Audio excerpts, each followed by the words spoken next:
leadership students and assistant instructors, fellow instructors. This week, still talking about leading the warm-ups, okay?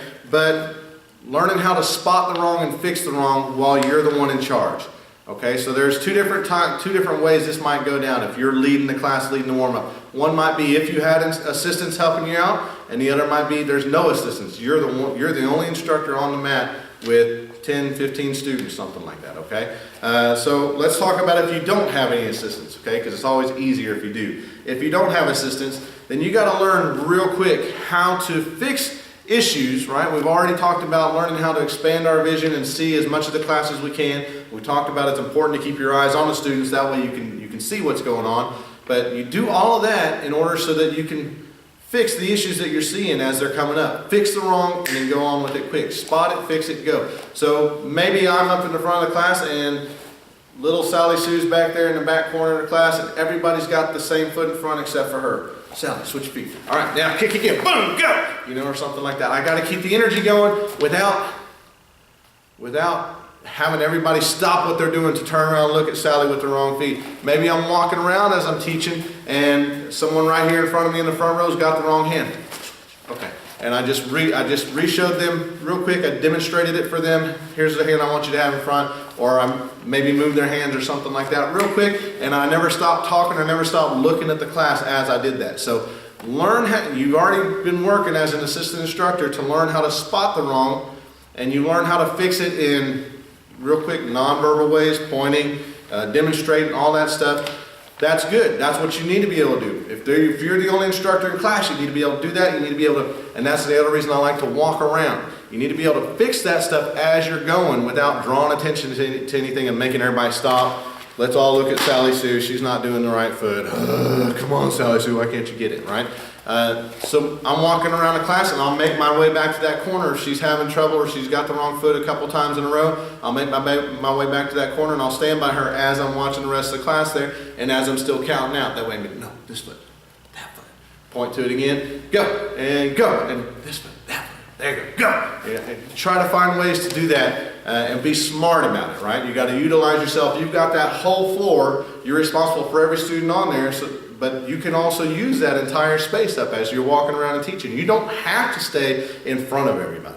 I personally like going off to the side and looking at them from the side and checking out stances to see how long they are, see whose foot's going out faster when we're doing things, and you know, kind of catch it at it from different angles. You can kind of catch it differently and see things different. So I like to have that opportunity. Another thing, the fixing group issues. Okay, so that's fixing individual issues. You might just point, you might demonstrate, you might walk around, tap or point or something like that. Fix that knee, bend that knee, something like that. If it's a group issue, then you got a couple things, right? The things that might have caused that to happen is A, you as the instructor didn't explain well enough. So if that's the case, if you see 3 or 4 or 5 students or all of them, or they're all just looking like this when you said go and do something, then they're all looking like this, okay, I wasn't clear enough in my instructions. So sit them back down for a second. I like to have them sitting down or taking a knee because when I'm talking that way, there's less chance for them wiggling and getting distracted. And I can keep their focus a little bit better on me, right? So sit them back down, try to be clearer in your instructions. Use that as a note to yourself in your head, a mental note. I didn't explain that well, so I got to figure out a way to break that down even simpler, right? The move, if it's the other thing that might be causing that move or that drill that you're explaining to them may be beyond their ability. So I've done a pretty good job with the Ninja Fit curriculum of breaking down what I believe is appropriate for each rank level, whether they're 7 or 77. A white belt should be able to do this, right?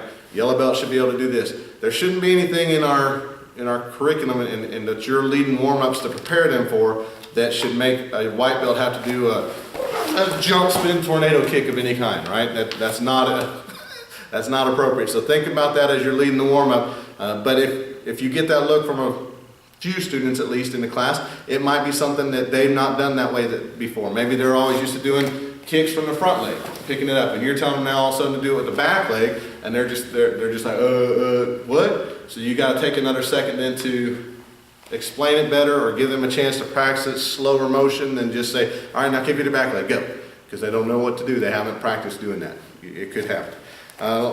So that's if you have no assistance, things to spot, whether it's individual wrongs that you're spotting and fixing or a group thing that you got to learn to kind of be wise about spotting and fixing as well. Then if you do have assistants, then you need to make sure you're utilizing them. Okay, you have assistants for a reason helping you out. If you're one of my assistant instructors and your job is to lead the warm-up, I might come into the classroom and still be off to the side. I might be purposely staying off to the side watching you teach, but I'll be one of your assistants. If you need to utilize me, then utilize me. Say, hey, Mr. Meeser, little Johnny's having trouble. Can you stand by him, please? Yes, sir. Yes, ma'am. And I'll go, let's work on this. I'll be there for you. You should utilize all your assistants like that. If they're not noticing something, then draw it to their attention, whether it's you ask them out loud or you just walked over.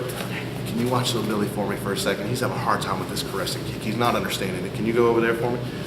Oh yes, ma'am. Yes, ma'am. And they'll help you. They'll get over there and get it, okay? Maybe you draw that out, you draw that to their attention, one or two little wrongs. If you've got a constant wiggler or someone who's constantly wrong, constantly struggling, you got one of those struggling students that we've talked about in previous videos, then appoint somebody. Okay, pick a good instructor, a good assistant that you think is strong enough to be able to do that, appoint them to be his helper. If they're not doing it and taking that responsibility on themselves, they're not taking that initiative, then say, Billy, can you be Johnny's partner for me? Can you just help watch him? And, just do that or do it quietly off to the side. Hey, Johnny's having a hard time. Can you just stand by him for the next 30 seconds or until this warm-up's done? I need you just stay with him and help him be successful and help him get it. Okay.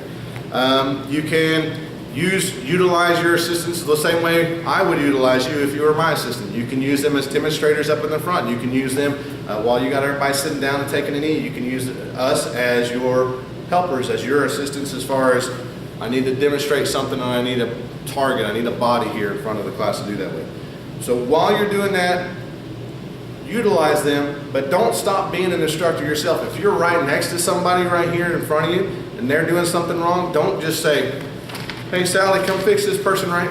You're still an instructor. It's still your job to fix that wrong. So you can still be working on being wise about, okay, I'm gonna fix this, and then you're watching the big picture here, the whole class as well, but you're not gonna let this one thing slide as it's right next to you, right? So fix him and then move on and give him a high five or something like, now you're getting it. You stayed there for an extra count or two just to see if he was getting it, if he was really understanding it. There you go, now you're getting it. Keep that focus up. And now you're walking back around the room here looking for different angles or whatever, or different students, and you're just checking everybody out. So don't stop utilizing them. If you've got the assistants there, use them all the way around the floor, but keep being the head instructor. Perceive yourself as the head instructor. Even if you're just leading the warm-up and I'm in the room with you, you're in charge at that point in time.